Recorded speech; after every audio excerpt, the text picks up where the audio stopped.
del julli ci yonent bi alayhi salaatu wasalaam bés bu ne waaye rawatina bésu aljuma ak guddi aljuma yonent bi salaa salaam moo lay garantil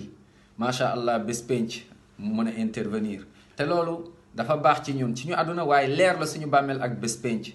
bésu aljuma màgg na ci yàlla ba nga xamante ni ci la bind aadama alayhi salaatu wasalaam suñu maam ci la ko dugal aljanna ci la génn aljanna te ci bésu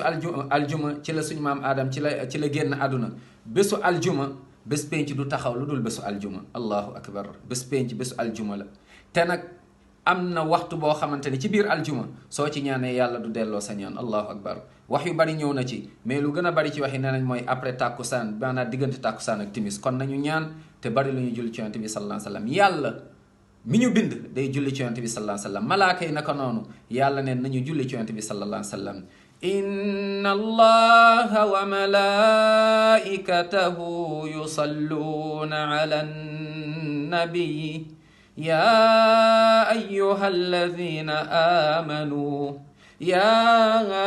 أيها الذين آمنوا صلوا عليه وسلموا تسليما اللهم صل وسلم وبارك